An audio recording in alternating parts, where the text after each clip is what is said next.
So for today's video, I'm going to talk about one of my Everquest horror stories, and I'll start off this video by telling a story. It's a lot to choose from, but this is one of the main stories that I tell just about anybody that asks about Everquest or anybody that plays Everquest that I talk to. It's always one that I fall back on. And some of you will be able to relate to this because it has to do with the Raster spawn in Lower Guck. But before you start thinking about your horror story or things that you've heard about that, let me just set the stage for you so you can understand the struggles that I endured. The year is 2001, Runes of Kunark and Scars of Valius, both out. I'm a level 41 monk. I'm multiboxing my level 40 warrior on a laptop that gets so hot that I have to use school textbooks like the thick ones and create a tunnel underneath. So raise the laptop up, put a fan behind it to blow air through, otherwise it would overheat and pretty much shut off. This is the age of CRT monitors. I think my main computer was an Athlon XP rocking a full 256 megabytes of RAM. I know, blazing speeds, right? And then I also have another computer that is a desktop, but not as good as my Athlon XP with 256 megabytes of RAM that my wife played off of. And she played a druid, which is also level 40. So there's 3 characters: level 40 warrior,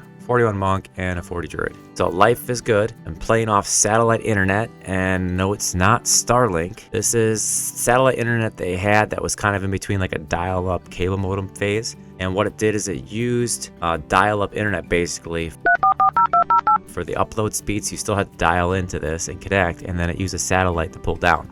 Now the problem was that they mounted the satellite to a chain link fence in my yard, so every time the wind picked up, it would sway. I was in high latency, and that's if it didn't drop out. I think I could get speeds up to maybe 250 kilobits per second, which is maybe 5 times the speed of dial-up modem for download. So needless to say, my average latency was 250 milliseconds to sometimes it would sit around 700 milliseconds on a cloudy day.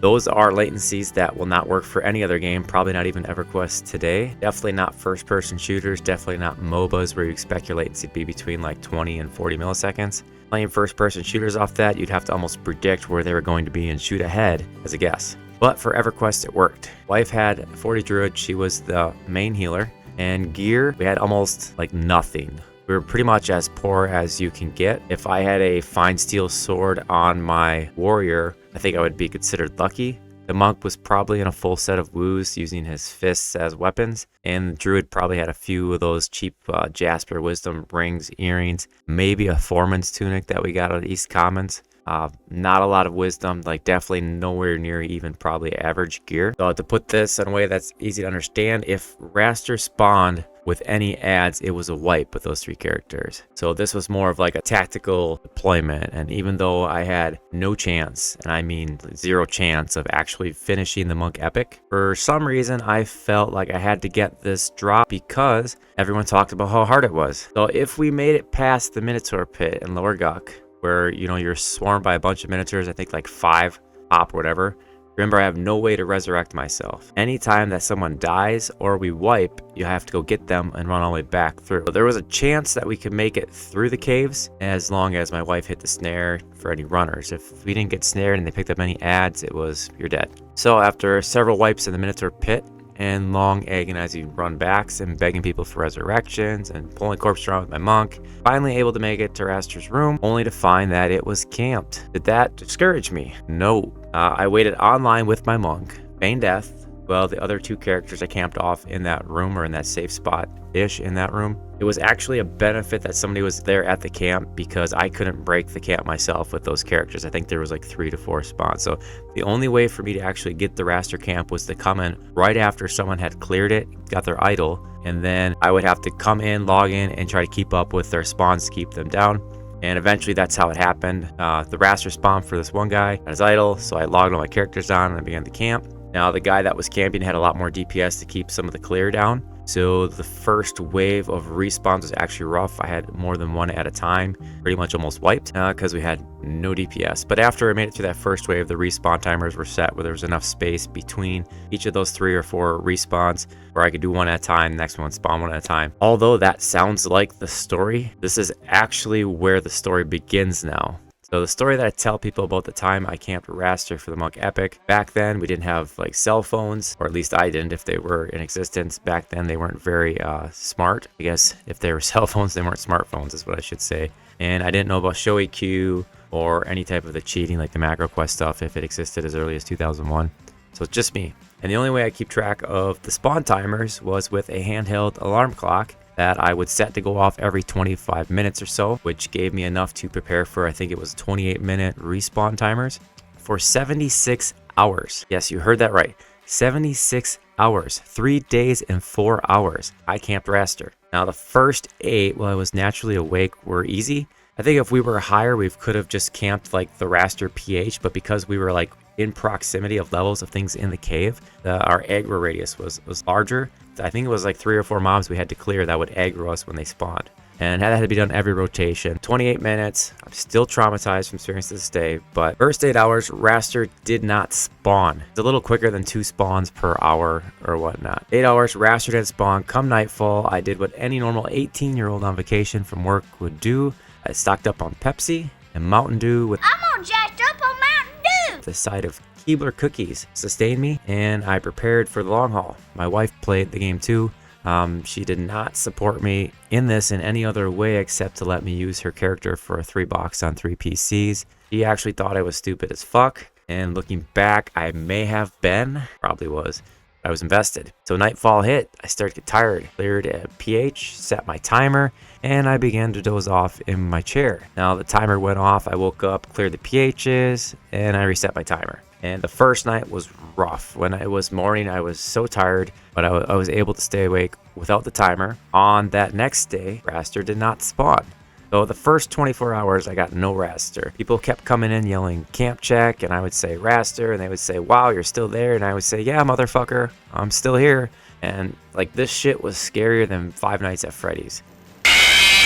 Like, I'm on the second night now. The wife was gracious enough to get me Pizza Hut and several more 2-liter bottles of Pepsi. It was so bad, I stopped using cups and I just got one of those, they had these twist things where you could drink from on the Gatorade bottles. I found a small enough bottle that it matched the threads on the Pepsi bottle, so I took one of those off and put it on the 2-liter Pepsi bottle and I just drank the Pepsi like that. So the timer is absolutely necessary at this point. I'm completely disoriented every time this alarm goes off. It takes me a bit to even realize like what the fuck is going on and where I am.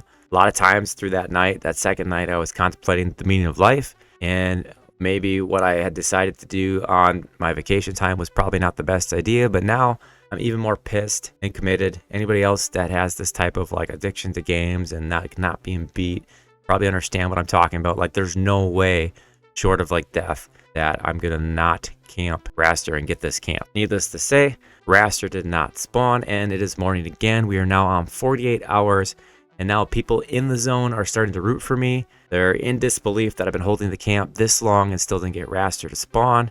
This is before people really knew about Everquest if it existed, so it's not like I can just auto the PHs and auto loot stuff.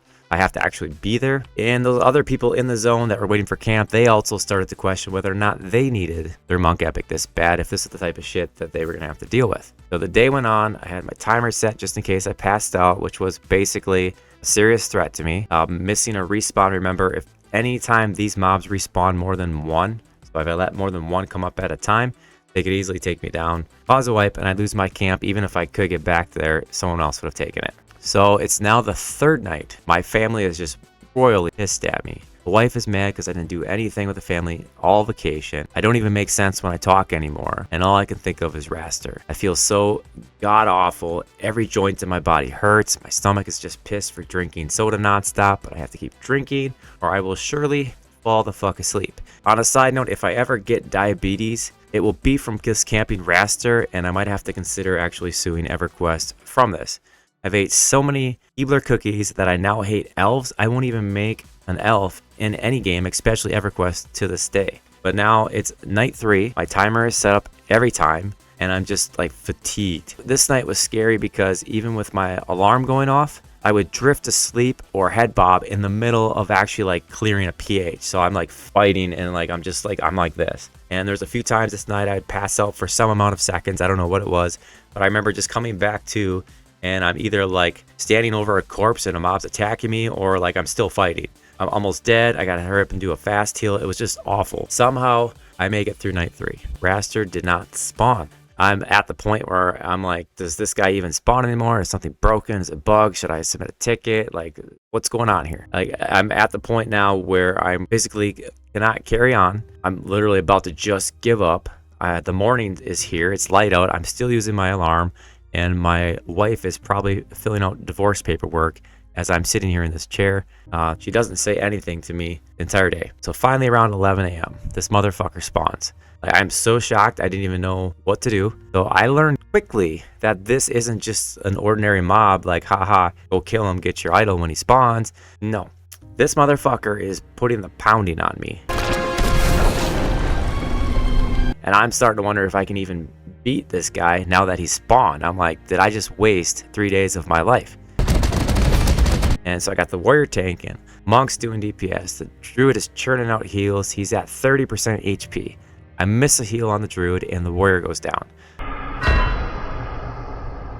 So now it's just monk versus raster with the druid nearing out of mana, and I'm fast healing for dear life. Now, I could choose to exaggerate the story and pretend like my druid got aggro and died, and my monk was throwing his last punch before he died, and raster was throwing his, but my monk hit him first and killed him with 1% HP left, but that's not what happened. So the druid ran out of mana, but my monk was able to finish him off without being that close to death. So I got my piece, I announced it to the zone, people cheered, the other people waiting for the camp for the last 3 days finally got their turn, dragged my warrior's corpse to where I could get it later, get out the druid, and just camp the fuck out, and I didn't even do a corpse run. And for those of you that didn't play back then, we didn't have graveyards or access to ways to easily get corpses. I think you could summon corpses if you knew a necro, but I didn't know anybody or even have money for any of that shit.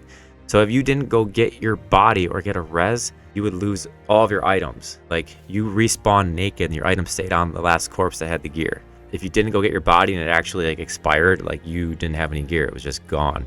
Anyways, that's one of my horror stories. Talked a little bit longer than I wanted to, but I really couldn't make it shorter without setting the stage, because if you think of Raster today, obviously he spawns a little bit quicker. I think I haven't heard any horror stories like that, but everybody's got gear, got friends, so you don't actually have to struggle where the Raster is like a raid boss to you if you actually do get him to spawn. So tell me one of your experiences from EQ in the comments below, whether it's good, bad, a memory. The point of this video is to just share some experience. I will be reading the comments below, and thanks for watching, and we'll see you next time.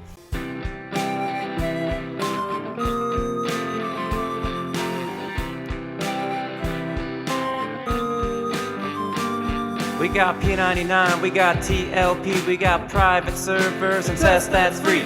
Some of us pay, some of us don't, some of us play, some of us won't. Did you just break my mess? Did you just train me? Did you just miss a heal and are you gonna rest me? And please I need a sow, and please I need a rest. Please I need that sword, I'll take what you got.